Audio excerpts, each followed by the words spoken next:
Je peux vous assurer que les préparatifs vont bon train et pratiquement toutes les œuvres qui devaient être acheminées vers Dakar sont déjà là depuis quelques jours et les différents sites où doivent se tenir les différentes expositions officielles sont déjà prêts. Et j'ai pu effectuer des visites au nombre de 2, particulièrement au niveau de l'ancien palais de justice de Dakar, où devront se dérouler plusieurs expositions officielles. J'ai pu aussi aller effectuer une visite au niveau du musée des civilisations, où vont être exposées plusieurs œuvres en provenance de l'étranger. Et je signale aussi que c'est au niveau du musée des civilisations aussi que vont se tenir, où seront logés les pavillons nationaux, les pavillons officiels des États-Unis, le Cap-Vert et du Sénégal. J'ai été aussi au niveau de la Galerie nationale d'art, où une exposition est prévue en hommage aux défunts artistes et célèbres d'Outs. Et cette année, les pays invités d'honneur sont les États-Unis et le Cap-Vert. Et leurs expositions vont se dérouler au niveau du musée des civilisations et aussi au niveau du site de l'ancien palais de justice. Le pays d'accueil que nous sommes, le Sénégal, aura un pavillon au niveau du musée des civilisations et plein d'autres expositions aussi de nos différents artistes vont aussi se tenir au niveau des différents sites que je viens d'énumérer. L'ancien palais de justice, la Galerie nationale d'art et un peu partout au niveau de la région de Dakar. Et il est aussi prévu des activités de biennale off dans certaines parties des autres régions du Sénégal. Globalement, il y a une satisfaction. Certains artistes sont déjà là. Et cette année, quand même, la nouveauté au niveau de l'innovation majeure, c'est le parcours immersif, qui est quand même le parcours inclusif qui permettra au bon nombre de visiteurs de pouvoir s'immerger et de pouvoir aussi effectuer des visites et d'avoir aussi accès à certaines expositions. Et c'est tout le sens quand même, c'est tout l'intérêt, vu le cachet démocratique qu'on a accordé à cette biennale de Dakar, qui est à sa 15e édition. Et il y a aussi cette année une exposition design. L'exposition design n'a pas été tenue depuis quelques années, n'a pas été tenue durant la dernière biennale. Et cette année, c'est le retour de l'exposition design avec le commissaire Ousmane Baye. Et cette exposition va se dérouler au niveau du site de l'ancien palais de justice. Dès ma prise de service, le dossier de la biennale, je me souviens, fait partie des premiers dossiers que j'ai traités. Et il fallait quand même, après avoir constaté la situation, après avoir quand même eu connaissance de l'état des lieux, les œuvres, les procédures d'acheminement des œuvres qui n'étaient même pas encore été enclenchées, la mobilisation des ressources publiques et des ressources publiques privées aussi qui n'étaient pas encore effectuées, et de même que aussi l'absence de confirmation de certains artistes sur l'ensemble de ces facteurs-là qui m'avaient poussé à l'époque quand même de demander aux plus hautes autorités de ce pays d'accorder vraiment leur autorisation pour reporter cette biennale. Parce qu'il ne fallait pas y aller quand même avec incertitude. Il fallait s'assurer de la réunion de l'ensemble des conditions et des bonnes conditions d'organisation pour pouvoir la tenir. Mais là, actuellement, je suis optimiste que ce sera une biennale bien reçue et très bien démocratisée.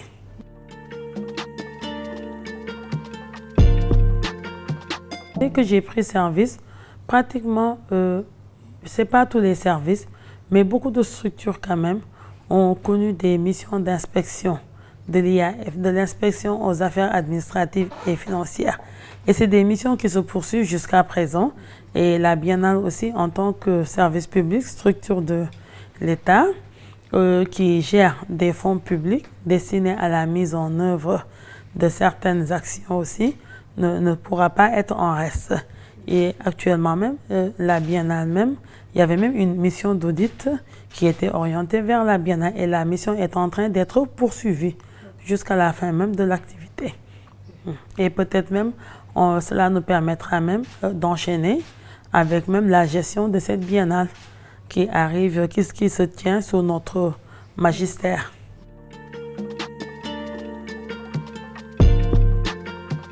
Lorsque je me suis saisie du dossier de la Biennale, j'ai pu me rendre compte que les procédures d'acheminement de ces œuvres, c'est des procédures qui n'étaient pas encore enclenchées. Ça veut dire que le travail qui devait être fait n'avait pas été fait. Et parce que quand même, c'est des œuvres qui nécessitent la réunion d'un certain nombre de conditions pour leur acheminement. Il faut les transporter suivant certaines conditions, mais il faut aussi une assurance pour pouvoir vraiment assurer et couvrir leur sécurité. Et les ressources publiques aussi, qui devaient servir à pouvoir quand même louer les sites, payer les sites pour abriter ces œuvres-là, ces ressources publiques n'étaient pas encore mobilisées. Et c'est tout un ensemble de facteurs réunis qui m'avaient poussé à l'époque de demander de la part des plus hautes autorités de nous accorder la possibilité de reporter cette biennale. Mais actuellement, les œuvres sont arrivées à bon port et toutes les conditions sont réunies pour leur préservation et les garanties de leur sécurité aussi sont tous réunies.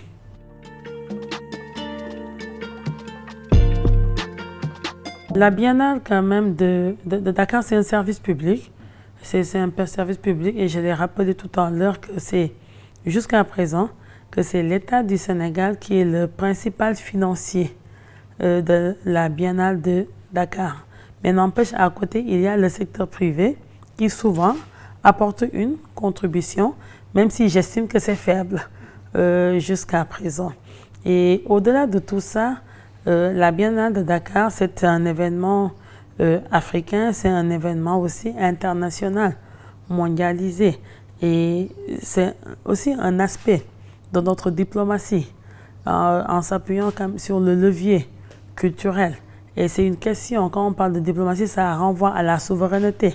C'est une question de souveraineté nationale et aussi un moyen aussi d'expression de notre souveraineté aussi internationale. Tout compte fait, la Biennale est une affaire de l'État. Certes, peut-être on pourrait envisager dans l'avenir des possibilités, c'est mon avis technique, des possibilités de délégation de services publics. Mais n'empêche, la Biennale, c'est une affaire de l'État du Sénégal et elle le restera. Parce que c'est l'État du Sénégal qui devra décider s'il faudra tenir une Biennale ou bien s'il ne faudra pas la tenir. Et c'est l'État du Sénégal aussi qui a la possibilité aussi d'en définir les modalités et le contenu de notre Biennale.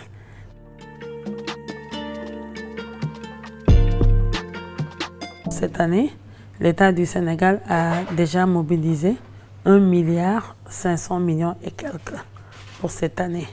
L'État du Sénégal a déjà mobilisé cela et le secteur privé actuellement, sur la base du rapport qui m'a été communiqué hier soir, le secteur privé a contribué à autour de 291 millions et peut-être qu'ils vont poursuivre à contribuer d'ici la fin de la Biennale. Et puis, c'est des montants, la subvention de l'État, ce n'est pas une subvention qui est statique. Tout dépendra maintenant du contenu que l'on va donner à l'événement, des différentes activités aussi qui seront déployées et qui seront menées dans le futur.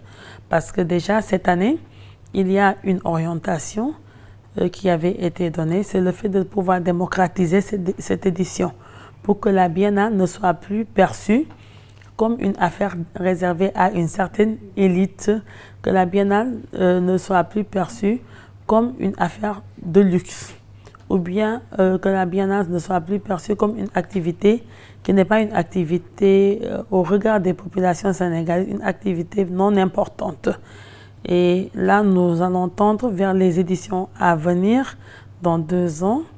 Peut-être que nous mettrons l'accent sur une démocratisation de la biennale en faisant quoi? D'accord, c'est Dakar qui abrite la biennale, mais ce serait bien que le reste de la population sénégalaise évoluant en dehors de Dakar puisse aussi se l'approprier. Et qu'est-ce qui permettra à ce que ces populations puissent se l'approprier? C'est de pouvoir aussi créer des biennales au niveau des régions.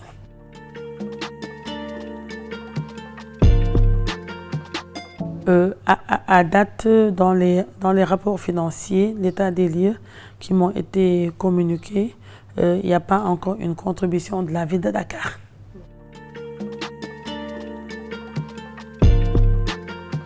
Ça, c'est en parfaite harmonie avec la vision déclinée dans le nouveau référentiel des politiques publiques de développement, à savoir l'agenda national de transformation du Sénégal, horizon 2050. Ce musée d'art contemporain permettra une valorisation, permettra aussi une éclosion des talents en vue d'un développement des industries culturelles et créatives qui ont été identifiées dans le Master Plan 2024-2034 comme un puissant levier pour accompagner la jeunesse sénégalaise au niveau de leur formation, au niveau de leur construction citoyenne, mais aussi et surtout au niveau de leur employabilité. Et ce musée d'art contemporain est d'autant plus important, nécessaire, parce que ça permettra de trouver des relais au niveau des territoires. Et ça, tout cela, c'est en parfaite harmonie avec la vision qui a été déclinée dans le projet de la coalition Diomaye président, actuellement décliné autour de l'agenda de transformation du Sénégal horizon 2050. Il est prévu à terme, dès 2025, d'aller vers les territoires et leur doter de lieux d'expression culturelle afin de pouvoir accompagner l'éclosion des talents et la promotion des ICC, des industries culturelles et créatives. Et ce musée d'art contemporain pourra servir en fait d'un centre de coordination, d'un centre qui va polariser tout ce qui se fera au niveau des territoires afin de pouvoir accompagner la jeunesse sénégalaise et de nous permettre aussi en même temps de valoriser notre patrimoine culturel et d'assurer la perpétuation pour les générations futures.